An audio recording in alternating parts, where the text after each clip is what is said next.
what's up? I'm tapping in with the video, and with this one I want to tie in a few ends on previous two videos that I made, and run with some inspiration. And I want to say that the first thing I want to do with this is a lot of times the exact thing that would seem like what the consensus would agree is the stupidest shit you could think of, or the most egregious thing you can try and say and do. Like I had a video tonight where you actually see a restaurant, a waiter at a restaurant come up to me and and check that shit I was about to do about making a video. Now, when you see that video, you would see that restaurant, that person there, he was saying like hey man, shut the hell up, what are you doing, man? But as you didn't see when I came in that when I walked into that dining room, I was in a good mood. I was like, so there was a guy outside there's a guy smoking a cigarette exactly outside the door of the restaurant, but he was like low key just but like actually facing the door. Like he was out there smoking a square, but he was just like facing the door like that. And I walk up with the guitar because I actually take a guitar with me anywhere in life, even to a restaurant in the middle of the night, because I can practice without plucking the strings when they're like taking orders and stuff. And that's actually a great way to work on the instrument and to keep it with you and live with it. Another example of that is I was getting my hair braided the other day, right? A lot of people, if you never like I'll be on the bus, like sometimes you'll get like these older guys and they'll say like, oh, that's nifty what you do with your hair there. Is that your real hair, or do you have extensions in there? Oh, that's nifty with their hair, what they do with the hair these days. And they mean it nice, but also they're kind of checking you out, like, we're gonna get to the bottom of this bullshit. You're doing some cool shit. What's this cool shit about you got in your head? It's in your head now? Is that you got that tied in there? Okay, let me see. Can I see that? Do you have a, what they near about say is, do you have a license to, do you have a license? Now you actually near about need a license to do certain things, because like certain style moves you have to have a beautician sign off for that, or she has to have the training to do that also takes some signing off on. So you actually can't get away with cool shit even without a license. Or then sometimes like you go in public with a guitar. So how many years you been playing? They're trying to say, are you competent enough to be walking out somewhere with a guitar like that? But they're not wrong for that, because you can probably get into some bullshit like being a faker in life. But so they may be saving you. They're saving you the embarrassment of looking like a faker, or the embarrassment of themselves checking your credentials. How long, this and that. But if you know anything about anything, it's not how long. It's how real is the guitar for you. How much do you enjoy the guitar? What's your relationship like? A better question would be like, what's your relationship to the guitar? That's a better one. So that would be is all the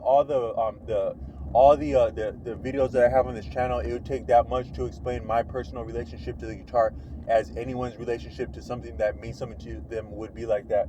But they want to know in terms of numbers, because this life, I'm going past my middle school right now, the actual middle school that I referenced on this video, on a couple videos back about my experiences there. And now I'm not just driving by my middle school it's now 4 a.m.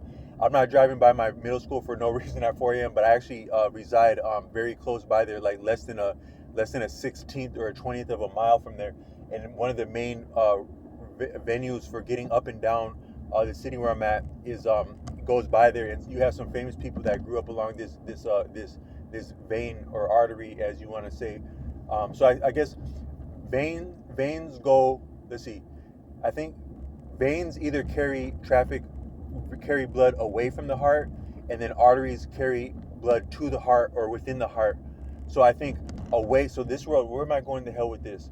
This would more so be this would be a vein of St. Paul, because it goes directly to the capital. You take this all the way and you go to the capital of St. Paul, the main shit of St. Paul. So this is the main vein of St. Paul that I grew up around, that I went to school. So I grew up on the western end of it, near a river. Then I went to school about a mile east, and then and I also reside near about there, not very far the hell off at all.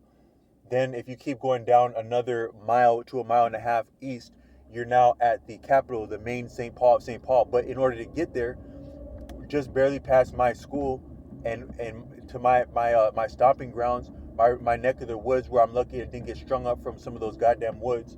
Um, you go past the governor's mansion too. And so that's the main St. Paul shit, is this one right here. But you call it a vein because it leads you to in deeper to St. Paul, to the capital of it, which is actually kind of a superficial location within St. Paul because it's not very far into St. Paul, but it's still the main St. Paul. But I'm gonna carry it off with that. But if something were going away, that would be a vein. So if you have like I mentioned like Fort Snelling. Fort Snelling more so, you stay on Fort Snelling very long at all, and you're the hell out of St. Paul. You go the vein now. You would just go to the river, and you're blocked there, but you can skirt that into Minneapolis. But then the other Snelling, that takes you the hell out of St. Paul more so. So that'd be like a vein. And but I'm sorry, but this one that I'm on would be more of an artery. Um, but uh, but that's the only reason I'm going past the damn places, because I came up around there. But that school and all schools, they exactly give you a mind. So you just barely, hey baby, we're gonna learn, this is ABC, 1, 2, 3. A lot of people, they think they're so grown and shit. They think they're so crucial and shit. They think they're so fly and shit. They think they're so sexy and shit. But they're still on that ABC, 1, 2, 3, because everything is a number. But that exactly leads up to giving you a mind. So according to Arthur Avalon, when you go to a higher level of school or venue or training, that's called matriculation.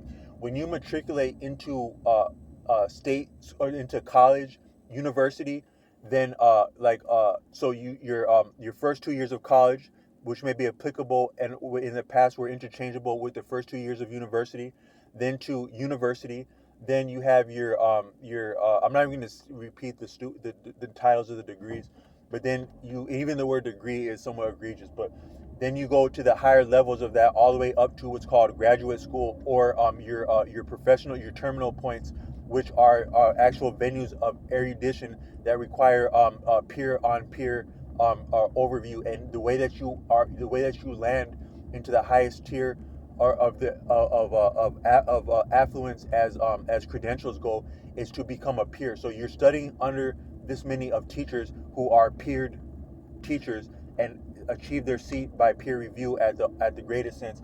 Then you come through that level of politicking and following of instruction, and maybe a little bit of original contribution, but that you don't get too far carried away with being original, because if you're not referencing things and basing it on things, your ass is bogus for that in that world. You get welcome on board, you get accepted. We reviewed your shit and you're all right with us. You're on with us, buddy. Now you're a peer. But you have to, according to Tashrik Bey, you have to keep producing original material in that constituent and cohort of peers to remain a peer and be a peer at the higher tier. But all that exactly gives you a mind, and there's no doing any of that without the first ABC, 1, 2, 3. But even you get to the types of, I'm the greatest scientist, and I'm also very savvy and sexy and cool in my normal life. And the way I still do all that is ABC, 1, 2, 3. How many years have you been playing the guitar? ABC, 1, 2, 3. Do you know it's 9 o'clock now? ABC, 1, 2, 3. And I'm driving the car at 417. that does sound sketchy and shit, driving at 417. But as I'm going with this video, I'm just gonna extrapolate why some people might have nothing better to do than be productive at 417, which I'm more so productive because I'm sober, and I'm doing ethical things to be productive, and I would have been doing them all night long if shit were open and ready to move with me, like I like to move when I can and as I can. But the mind limits you, according to according to Arthur Avalon. Where there's no mind, there's no limitation. You run for your life. You're afraid of the boogeyman. Your ass is gonna get tired like that. You run to run. You run past yourself. You run past running. You run past breathing. You run past. You run past. Run past. There's no slowing down with that until you think about, gee, how many miles am I going? 1, 2, 3. I just ran 1, 2, 3 miles, and I got past A, B, and C now. And so now I'm actually I'm up so talking like this at what's called 417, and I'm not daunted to do that. But if I start to repeat ABC 1, 2, 3 enough, I'm gonna get tired and shit, because that's gonna bring up all my training, which is my mind, which is my limitation. So, but that's not bad, because according to Arthur Avalon, we would be confounded and daunted and exhausted if we could actually appreciate how much of sensory perception is within our ken. Your ken is like your scope of awareness, and also maybe agency to respond to that. That's your real ken. So a lot of people are like, ABC 1, 2, 3, and then we're gonna go to college. Like ABC 1, 2, 3. Do you want to come over to my house at 10 o'clock?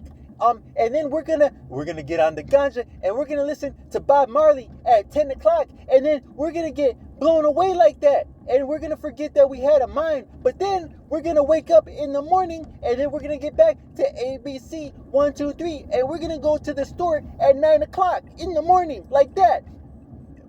But with the Bob Marley stuff is that when you get up on Bob Marley, you more so limit, you forget your mind. ABC 1, 2, 3. Now it's the revolution, and this is the war, and this is the philosophy of the revolution, because we come from down under, and we don't forget about where we come from and the struggle. But we spelled all these words we're talking with the ABC, and all the people that like the ABC and 1, 2, 3, they listen to me because I am Bob Marley on the Ganja Lee, stuff like that. But all that stuff more so does is make you forget. Wait, ABC one. Wait, was it AB? But what if it was CBA or BCA, and so I got a BA, right? So I spelled all those words correct so I could get into school, right? With the spelling that's like A through Z, but I get all the way that far just to say BA, because actually when you spell when you put the B first, you spell all the words right, like A goes before B. But then when you get to the end of it, you get to put the B before the A. But you actually had to be a little bit slick and get over on something to get all the way through that shit. So that's what proves it, is that you're actually slick enough to put the B before the A. But people respect you as a person that knows that A comes before B, because you got all the way and were slick enough to get recognized to put the B before the A. And I thought about that because of Bob Marley. But what if it was Barbara? What if it's Bob? What was Barbara Marlowe? I mean, what was just Marlboro? Is it Marlboro? Is it because that's just bad for you, right? Because Marlboro kill your ass, right? But Bob Marley is gnarly, and that's more so healthy, if anything. And a lot of this shit, right? It's kind of funny, right? Because the shit that kills you, right?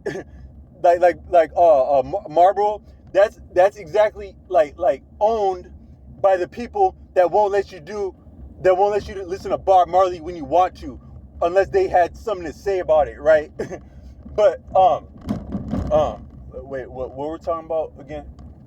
So you got to be cool like that and stuff because you forgot about your mind, but it actually opens up your ken, because now you actually can think about all the things you could have think about, or perceive the things you can see in what your mind is. But your mind follows its training, for better and for worse, and your mind is trained to be very aware of a lot of the bullshit that they teach you is real. Because actually, letters aren't actually real, neither are numbers. Sounds are real, phonetics are real, but letters are useful symbols, but they're still an ideal like that. This is what hey guys, this is an A. This is what an A looks like, and this is what an uppercase A looks like, and this is what a lowercase a looks like. And so see, the other one was a lowercase a, the but the so sometimes, so is a vowel a vowel? Is a vowel always a vowel, or a little bit of vowel? Or if it's a pure vowel, because an A is a pure vowel. So if it's pure, how can it be big or little? Because it's pure, right? So you believe in what's pure, so you're pure and that's pure, but how is that bigger than you if you're both pure, right? Because if you get really big, how can you be humble? But when you're humble, you're also big like that. but so a lot of things are bullshit. But it's workable, useful bullshit. But you present it as it's real, and then people trip out on that shit because we're just tripping, right? Because but why would you put the B before the A though? If it's really ABC, why would you do that? But you're more so of tripping to have the A have to be before the B. You see, because it have to. And I'm saying be again like that, right? Because I walked up to the chick at the store and I was like, a lot of people want to be the greatest shit, right? Not that many want to be the most pretentious shit, but if you do want to be the most pretentious shit, you'd be more pretentious to think that you could just all of a sudden one day be the most pretentious shit instead of being the most pretentious shit on one day. Because I came in here as the most pretentious shit today. So I'm gonna ask, do you know what alliteration means? No, I haven't heard of that. Okay, alliteration means like when you use the same letter twice but you use it differently. So I'm about to pay for something, right? I'm gonna pay for some coconut water, and I'm gonna be bougie on a budget because I look bougie when I buy a coconut water out of the drugstore, right? It's kind of funny because drugs are illegal and stuff, but you actually have something called a drugstore, and it probably makes more money than any other store. And a lot of people that would like put people in jail, they exactly come here to the drugstore, like even when they're off their shift or maybe in their midday break. So they lock somebody ass up and take a midday break at the drugstore, and then they lock somebody ass up again, and then they go home and then they do the drugs. The guy at the drugstore. But I'm gonna be bougie and buy some coconut water, which is probably the most righteous thing you got in here. But it's with the budget, the BB like that. See, so I just said B a couple times, but when you start tripping out, it's because you're forgetting about your training, and then you increase your ken of awareness like that, and it can be enjoyable, or it can blow your ass away, and you can be hiding under this. Hey, I'm just chilling under the stairs, right? Why are you under the stairs? Well, um, um, um, um, um, are you okay, buddy?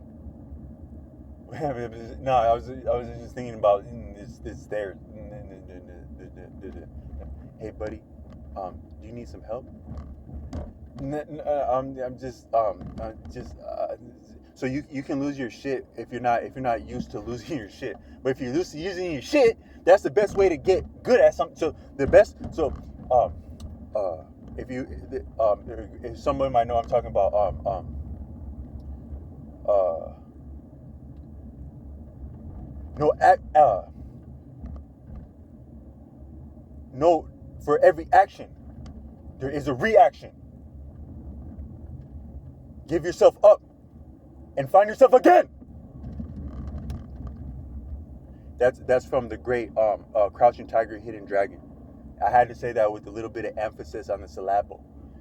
Is that he in the one of the greatest lessons that's been documented on film is between Li Mu Bai and a lost dragon, a talented pupil, a female pupil at that, which challenged custom in the ancient times of China. In that, according to the storyline, and he recognized her talent and he wanted to bestow his lessons, but she actually didn't want the damn lessons, and he was a little bit egregious for putting them upon her. Is the tenor of that, but it's still a beautiful lesson. Is that she was obsessing about this sword of his, and the sword is part of a cycle of violence, and he is as talented as he is, and as that sword is part of him because he's part of the same cycle of the sword. He would like actually he can see the shortcoming in the sword, in that it will lead to bloodshed, whether in righteous use or being coveted. It will either be coveted, it will either be used for wickedness, used for righteousness, or coveted for one combination thereof. But either way, it's going to lead to bloodshed. He can recognize that. But as she has stolen it, you maybe I don't know if you can actually steal a weapon, because weapons they're egregious in the first, but they're meant to kill. So can you rightfully own something that's made to kill? But she stole it, and then he was exactly whooping her ass with this improvised stick. And actually, that's a deeper lesson, because the greatest implement is actually a stick. Anybody had their ass whooped in anyhow knows that you got your ass whooped by either an improvised implement or an improvisation upon an otherwise arbitrary or standard implement is what got you ass kicked, because you thought you could get by with what you were doing, but somebody had improvised a way to get over. That's the best way to put it on life, or put it on someone, is to improvise. So he improvised a stick with that, but he also improvised a lesson based on the fact that he could whoop her ass like that. And he's like, if you give yourself up, you find yourself again. So if you actually give your mind up, you find it again. That's one way to be. That's actually a form of confidence. if you can do away with your goddamn mind that was given to you by this goddamn corrupt fiat called country, society, education, culture, people, bastardization, that's modern day Western time. Anyone from the West can appreciate that there's something of asymmetry in what we experience in this life, and I'll call that fiat. According to Tashrik Bey, fiat is broader than the currency that we use, for a lack of a better word, it's the entire paradigm and delusions that facet the paradigm upon people to engender your authentic, or your the best of your the most of your participation, and then also do away with you as soon, with it, whatever value can be garnered from your participation, is all upon fiat, is a false premise, and it's effective effective for stealing equity, your experience of life, your opportunity to experience life, what you have amounted to, what could be called yours, all can be confiscated upon the lines of the arbitrary delusion that is fiat. But when you give that up, if you can be comfortable giving that up, even if it makes you talk, what this there the no, because I would, but I just want to,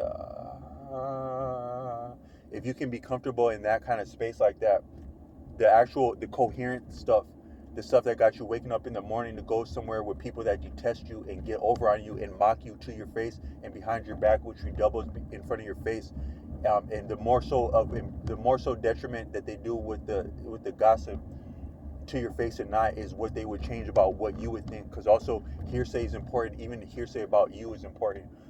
That's actually more detrimental than like uh, but but even if you can be comfortable feeling and talking like that, you are uncomfortable like that, it's not worse than you actually. The way I sound like that is the way you look to people when you take this thing seriously. But when people when they like to get up on the stuff, it increases your awareness like that. But that actually wasn't where I was coming with today with this.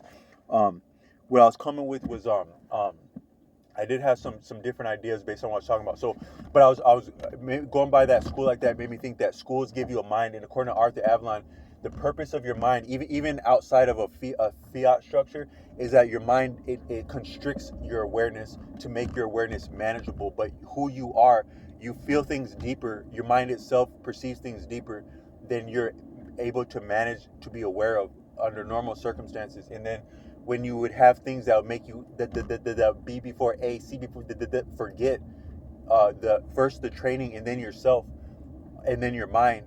Now you actually have a mind, because what you would think of as a mind, because you can perceive real perception like that. Um, but but I was talking a little about the city of the Twin Cities was where I was wanting to go, and in the prior video I was talking about some of the dynamics of the Twin Cities, in that it had cut out, but the Twin Cities themselves are people whatever is really you, whatever you're good at, therefore it's really you, is what people will mock. And I'm saying that the Twin Cities, according to people that are really from around here, it has a little bit more of a gangster history than people would appreciate. Is that it was a convenient place for gangsters to duck off. You have a rich, for lack of a better word, history about gangsterism in the Midwest. Places like Chicago have a lot of gangsterism going way back to the present day. They have the communities that would be involved in gangsterism. You had the Italians and the Irish. They had a large representation in Chicago, I would imagine. Then also their lifestyles, and then some of the profiteering that would be available around things like alcohol, but probably not limited to that. Probably different form of numbers running, like different forms of gambling, numbers running.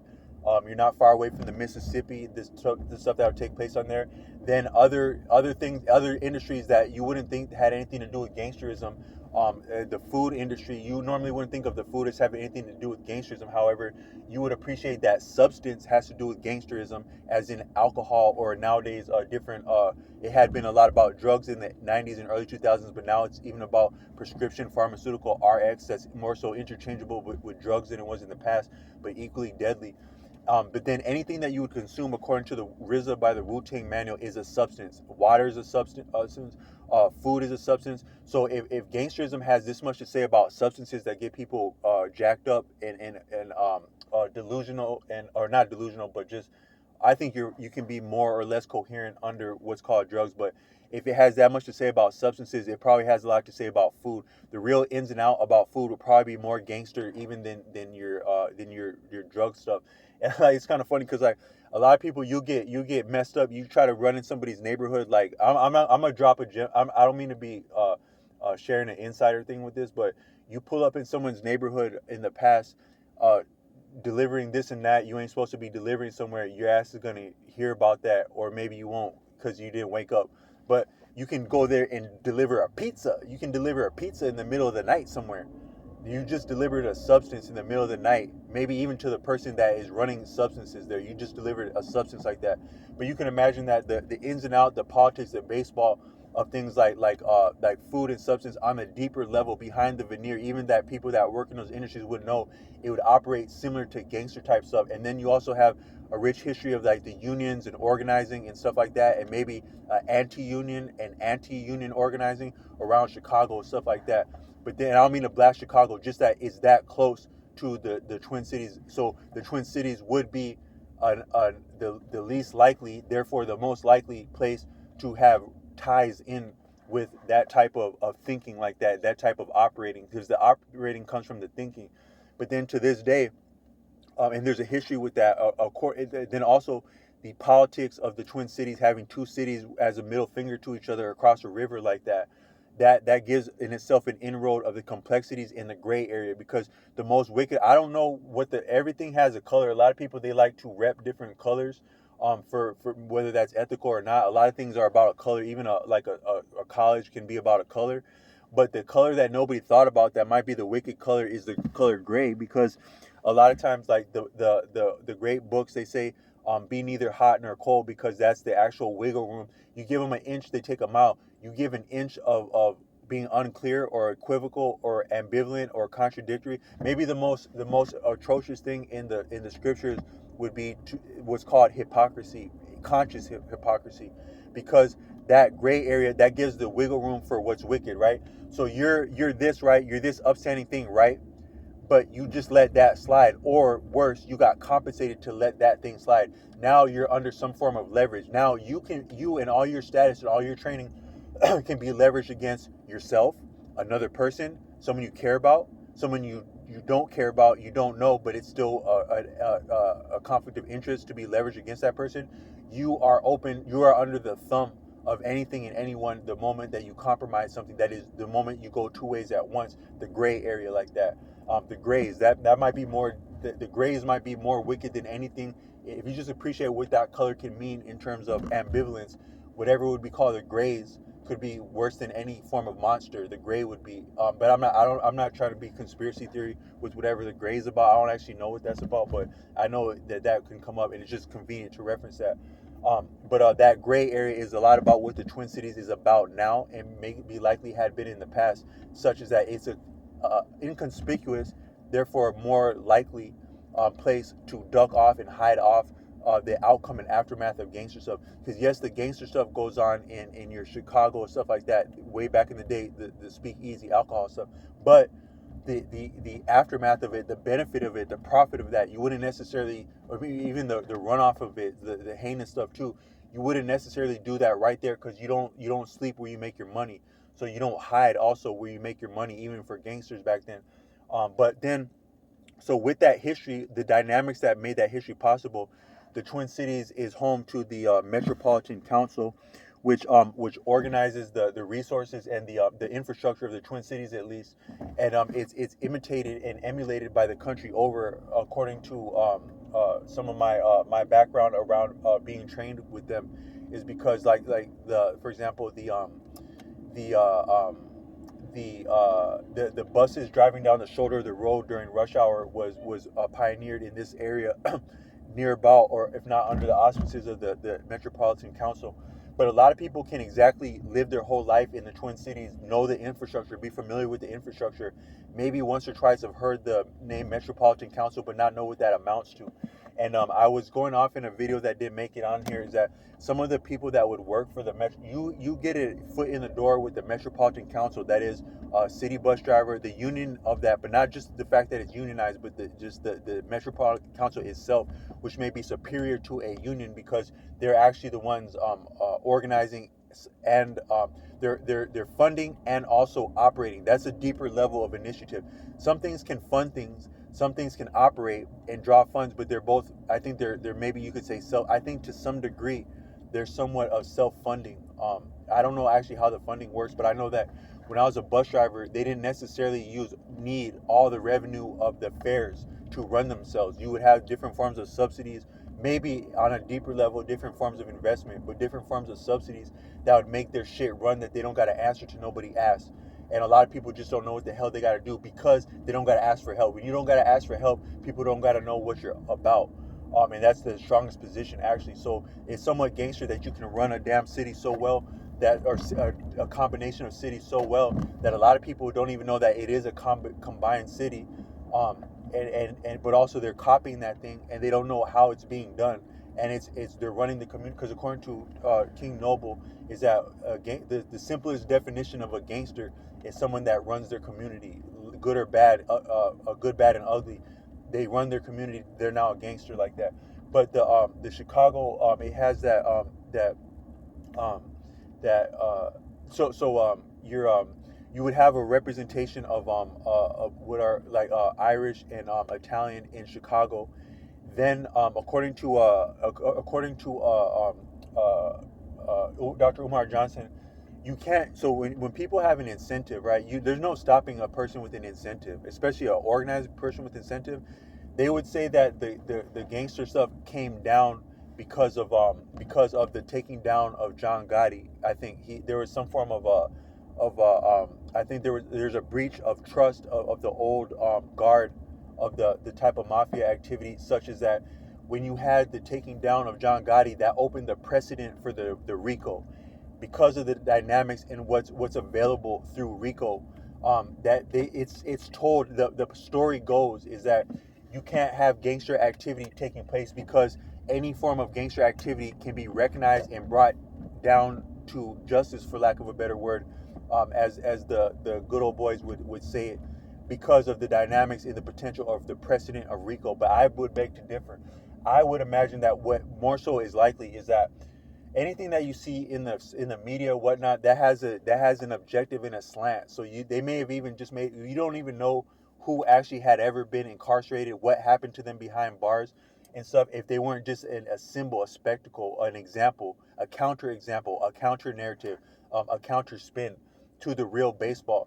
The real baseball likely is that the gangsters were just they were just differently incentivized.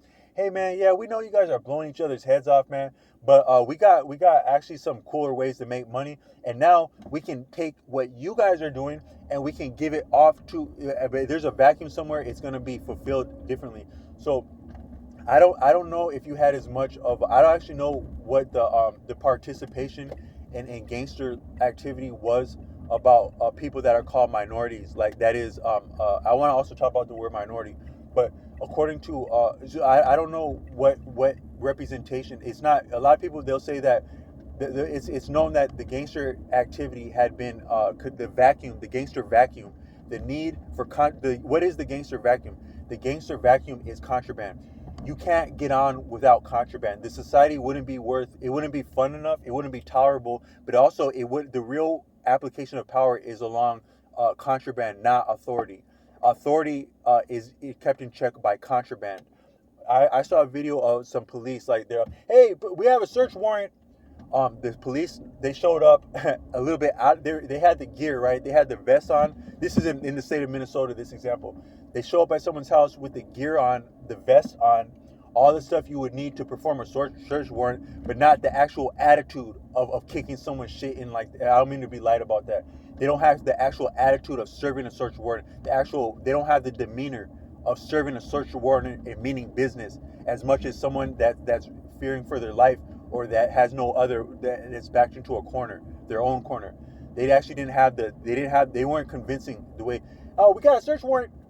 But the person behind the door was more convincing because they were armed with a heavy weapon that hadn't been accounted for by the law enforcement. That is a form of contraband, whether legally or ethically. I don't know if you can ethically procure a firearm, but as state sanctioned and not.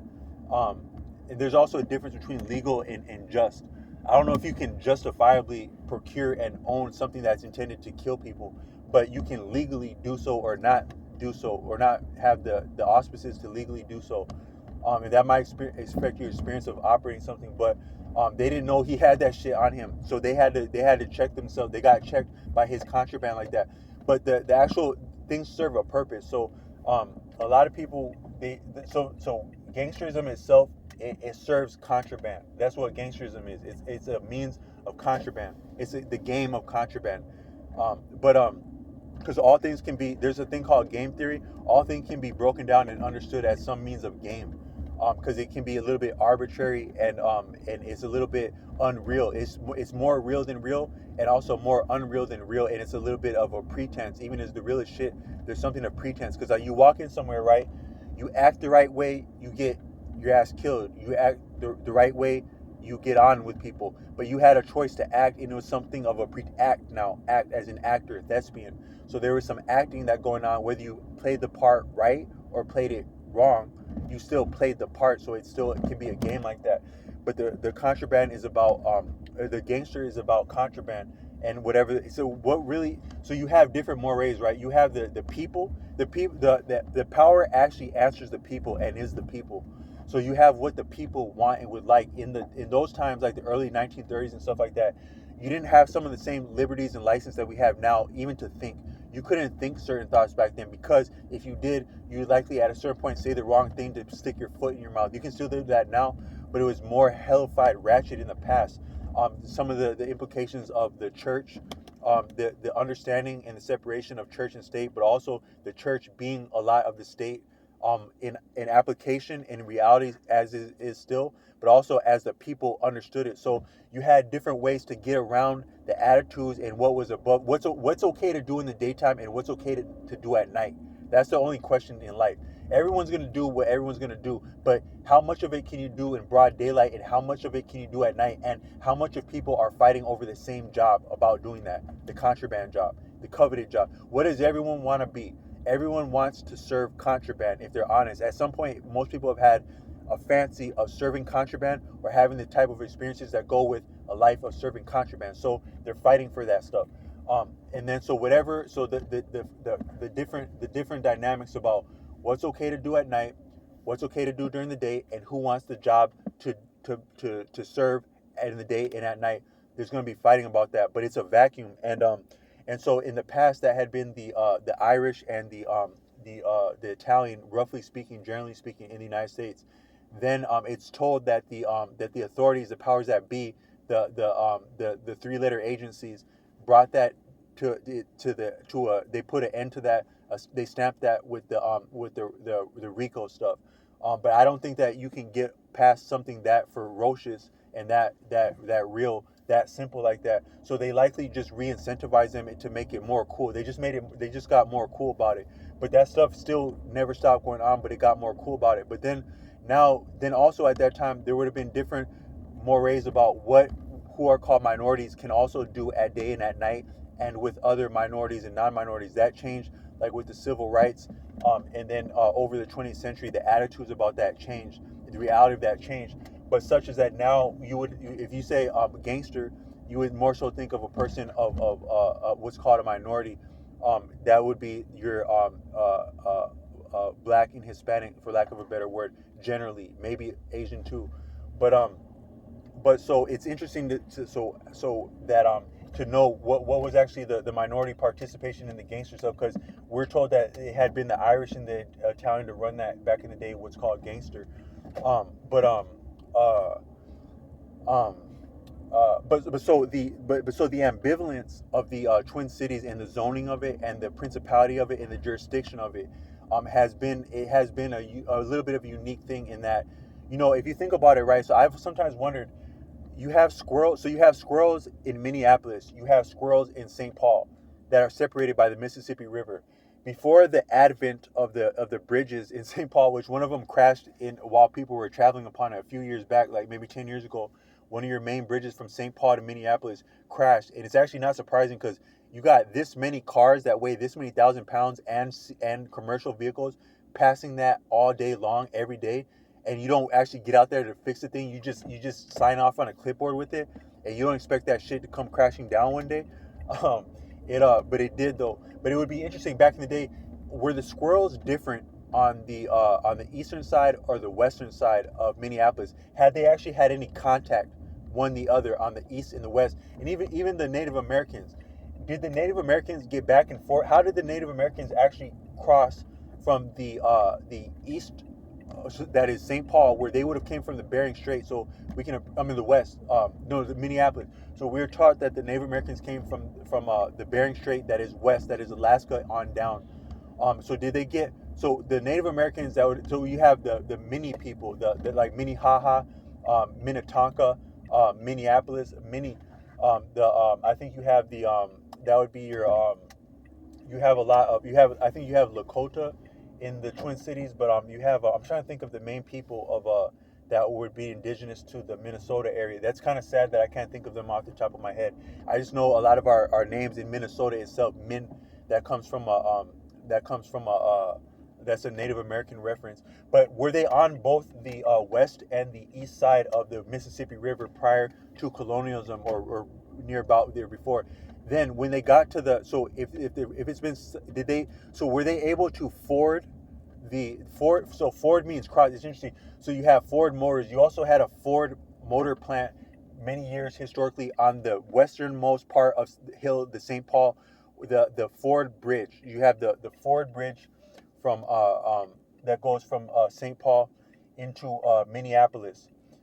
Then uh, and so that's called fording something. When you go across, when you wade across a river, that's called fording the river. Um, were the Native Americans, did they ford the, were they able to ford the Mississippi River during summertime when the river was running, and or if they did not, did they